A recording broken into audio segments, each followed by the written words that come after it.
You don't fail because you're bad at discipline. You fail because there's a part of yourself that is trying to protect you. And once you see why, you will never shame yourself in the same way ever again. Self-sabotage is not laziness. It is not a character flaw. It's not you being broken or messy or too much. All it is your nervous system doing exactly what it was designed to do, which is to keep you safe. But the problem here lies in the fact that your little nervous system has no idea the difference between real, actual danger and the discomfort that comes with growth. So it just pulls the emergency brake whenever you're about to level up, right when things start working and right when you are right on the brink of getting that life that you have been working for. But if you don't understand how this works, this is literally just gonna keep repeating itself in your career, in your relationships, your habits, your money, your goals, and then you're just gonna think that something is wrong with you. But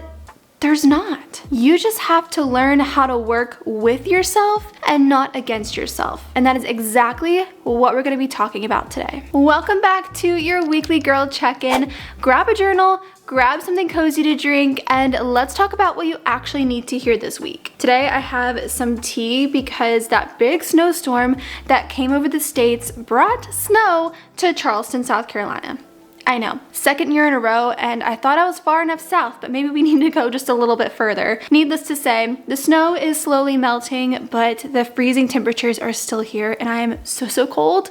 So this feels very, very good in my hands right now. This is where we cut through the noise, we get real about what's holding you back, and I share what I've learned and experienced so that you don't have to waste time figuring it all out the hard way. So here is exactly what you're gonna get out of today's video. First, I'm gonna explain exactly what self-sabotage actually is and why it shows up when things start actually working. And then we're gonna talk about the safety versus success conflict that is running in the background of your brain without you even realizing it. And then after that, I'm gonna show you exactly why discipline and willpower can actually make things worse. At the very end of the video, I'm going to share with you a repatterning process that I personally use to break the self-sabotage cycle in under 60 seconds. And I am so passionate about this topic because understanding this is gonna be the difference between you fighting yourself for the rest of your life or actually finally working with yourself. So grab your pen, grab your notebook, open up your notes app,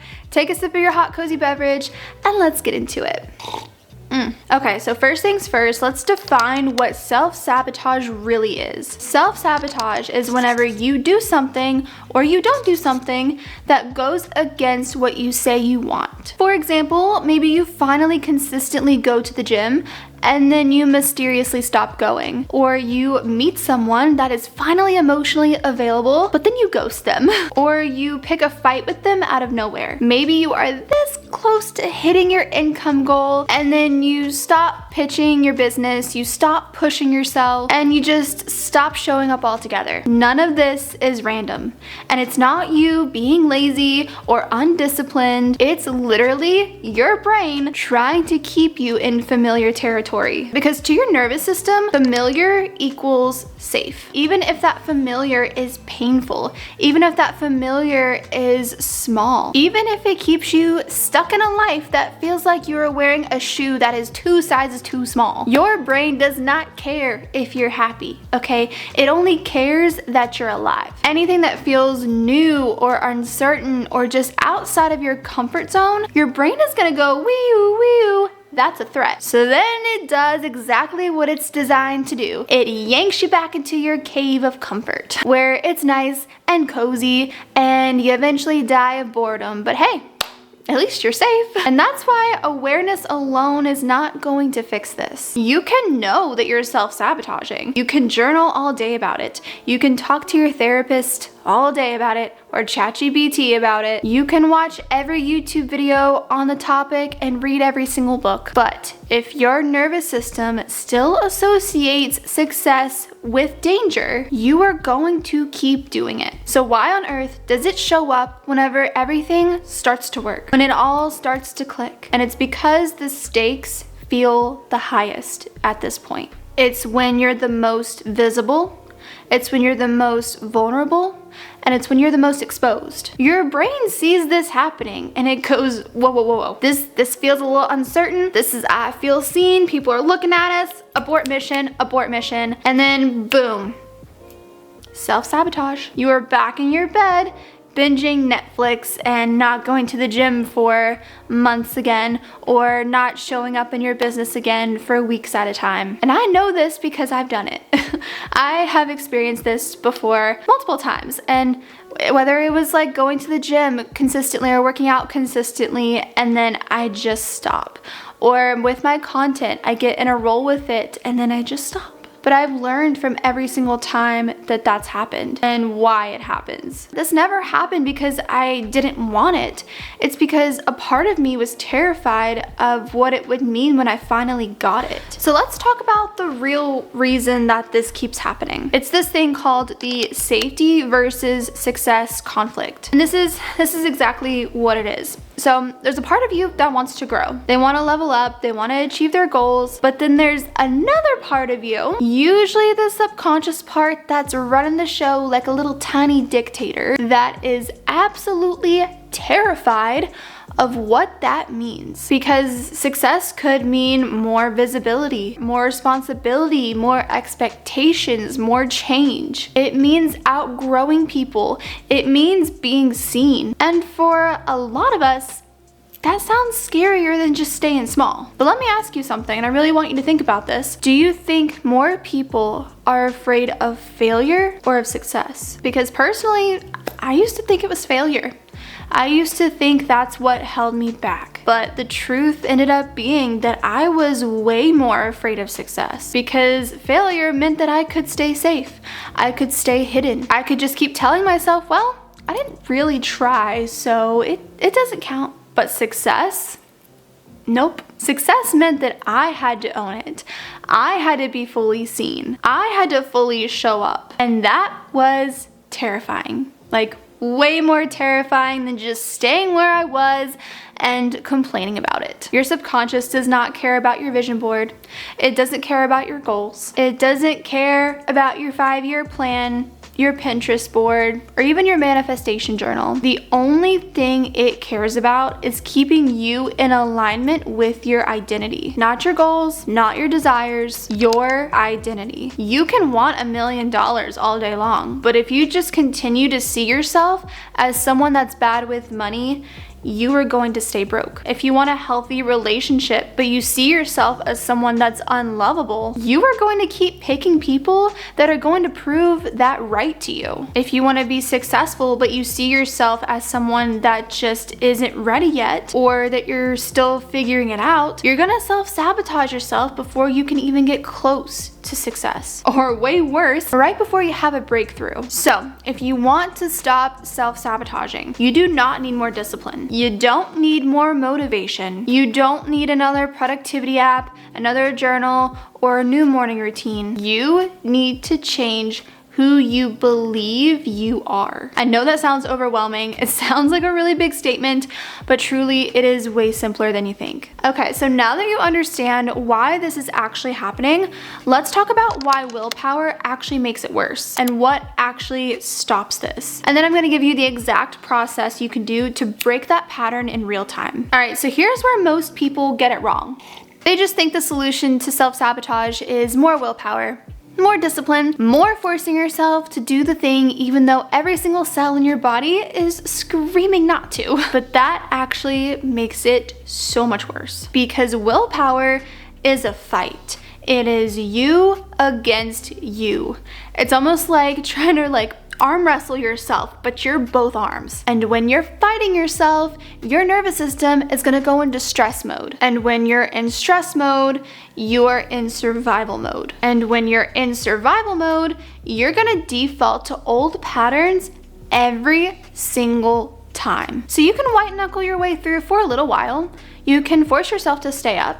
You can force yourself to show up, to stay consistent, but eventually, you're gonna crash. You are going to burn out. You are going to face plant into a full pint of ice cream and binge watch reality TV for 3 days straight because you're not addressing the root of the problem. You're just trying to override it. It's basically trying to outmuscle your nervous system, which is like trying to outstubborn a toddler, okay? Spoiler alert, you're not gonna win. And here's what I wish that someone had told me sooner. It's that self-sabotage stops whenever you feel safe enough to succeed. It's not about forcing yourself to change, okay? It's about creating an internal environment that makes you feel safe enough to change, where growth feels safe, where success feels safe, where it feels safe to actually be seen. And that requires repatterning. I don't even know if that's a word, but we're gonna say it's a word. I'm gonna show you exactly how to do that. Step 1 is you're going to catch the pattern in real time. Notice when it's happening by paying attention to the moment right before you self-sabotage. What are you feeling?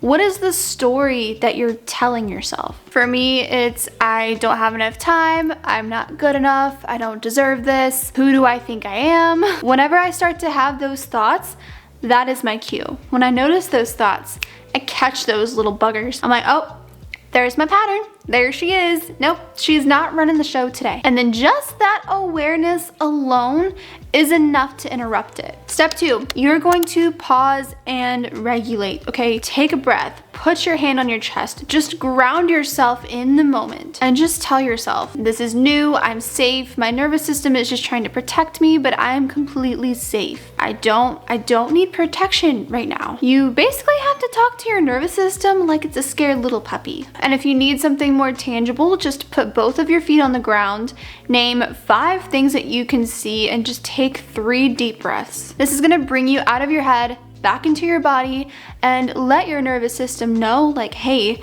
we're okay, we're not in danger, we're safe, we're growing, okay? We're growing, we're all good here. Step 3 is you are going to take the smallest step. You don't have to do the big thing, okay? Just take the smallest next step that proves to your nervous system, like, see? We're all good here, queen. We're good. No need to freak out. For example, if you're self-sabotaging and not posting your videos, go make a post. If you're pulling away from somebody or isolating yourself, go send that person a text, as long as they're not truly toxic to you. If you're avoiding your goals altogether, go take one small action towards them. Maybe if it's getting in shape, going for a walk or going on the treadmill for 10 minutes. You just have to build that evidence for yourself. And by building that evidence, it's gonna tell your brain that, hey, we did it and we're still safe. We're good. No need to be afraid of this anymore. Step 4 is you're going to rewrite your identity. Really ask yourself, who do I need to become to have the life that I want? Not what I need to do, but who do I need to become? Because your actions will always follow your identity every single time. So if you see yourself as someone that self-sabotages, then you will. But if you start to see yourself as someone that works through the discomfort, your actions will match that. Personally, for me, this looked like writing down that I am someone that follows through. I am someone that can handle success. And I would read this every single day to prove to my brain, like, this is who we are. I had to teach my brain that new story. And eventually, my little brain started to believe it. All to say is that self-sabotage is not something that you can just fix. It's something that you have to outgrow. You don't fight it, you don't shame it, and you don't force it away with a vision board and positive affirmations. You understand it, you regulate it, and then you work with it. Because it's not the enemy, it's literally just a part of you that is scared and has tried to keep you safe, even if its methods are just a little outdated. And when you stop treating it like the enemy, you stop fighting with yourself, you can create a safe environment within you. And then you stop repeating those same cycles. You stop pulling up the emergency brake before things start to work. That's whenever you can finally build the life that you're working towards. And that's the sad part, is that some people will spend their entire lives fighting themselves. They will never figure this out, or they won't ever fully grasp it. That's why it is so important to learn to work with yourself and not against yourself. That is it for this week's girl check-in. If you feel like you have been stuck in a self-sabotaging cycle, like you feel like things fall apart right before they're about to work and you are so frustrated and you can't figure out why, I really hope this opened your eyes, and I hope that it helps you in the future recognize those patterns so that you can break them and grow into the person that you truly want to be and create the life that you dream of, because I know that you can do it. I really, really know you can. Thank you so much for being here. If this video did help you out and it gave you some insight and some motivation or inspiration, please make sure to give it a thumbs up and subscribe down below so you never miss a weekly girl check-in. Thank you for watching, and I will see you in the next girl check-in. Bye.